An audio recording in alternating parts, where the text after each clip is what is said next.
فاسألوا أهل الذكر إن كنتم لا تعلمون.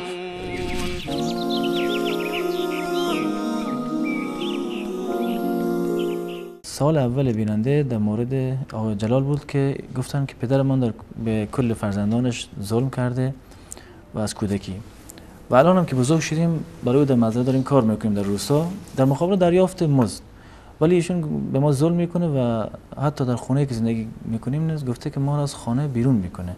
آیا ما چه برخوردی با او بکنیم؟ یعنی حکم از نظر دینی ما چطور میذاریم با این پدر برخورد بکنیم؟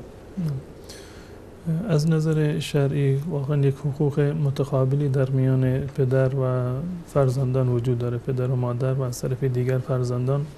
همان گونه که پدر بر فرزندان حق دارند، به همین نسبت فرزندان هم بر پدر و مادر واقعا حق دارند و تضییع حقوق فرزندان و عدم عدالت در میان فرزندان جزء گناهانی هست و جزء حقوقی است که الله متعال برای فرزندان علیه پدر در واقع اینها را مقرر کرده.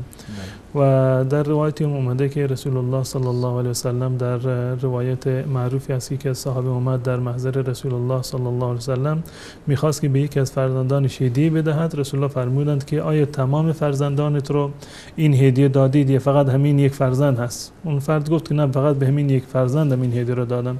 رسول الله صلی الله علیه و فرمودند اتقوا الله و اعدلوا بین اولادکم، از خداوند متعال بترسید و در میان فرزندانتون عدالت رو برقرار بکنید. پس بنابراین عدالت در میان در برخورد با فرزندان، تأمین نیاز فرزندان تا زمانی که در واقع در حالت تجرد هستند و با پدر و مادر زندگی میکنند، اینها جزء حقوقی هست که فرزندان بر پدر و مادر دارند. و در روایتی اومده که رسول الله صلی الله علیه و میفرمایند کفی بالمرء اثما ان یضیع من یقوت، برای گناهکار شدن این همین کافی است که انسان زیر دستان خودش را یا فرزندانی را که دارد و هزینه زندگیش بر این پدر و بر این ولی لازم هست اینها رو در واقع تضییع بکنه، اینا به اینها این افراد رسیدگی نکند. این در واقع یکی از مواردی هست که حق کشی شده در این مورد.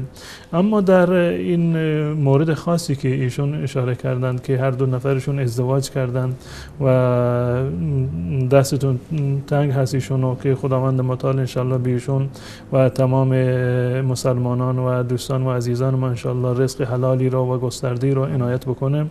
در مورد جریان خاص ایشون، پدرشون وقتی که ایشون گفتن که ما با پدرمون کار میکنیم، پدر این حق رو داره که چه کسی رو سر مزرعه خودش بیاورد یا چه کسی رو سر مزرعه نیاورد. از نظر شرعی ایشون نمیتونن که علیه پدرشون ادعا بکنن و مجبور بکنن پدر رو که باید ما کار بکنیم و باید به ما این مزد رو بدهید. ایشون لازم نیست که با پدرشون کار بکنن. اگر واقعا پدرشون به عنوان یک کارفرما ایشون رو در واقع حقوقشون رو پرداخت نمی کند، ایشون ملزم نیستند که از پدرشون اطاعت بکنند و فقط در جایی کار بکنند که پدرشون میگه و نهایتا هم چیزی به اونها نرسد. ایشون میتونن جای دیگر بروند و در واقع کاری رو برای خودشون پیدا بکنند و این جنجال در واقع میشود به این صورت اینو خاتمه بدن. اما این که علیه پدرشون یک اقدامی بکنند یا شکایت بکنند، این کار پسندیده نیست از نظر شرعی.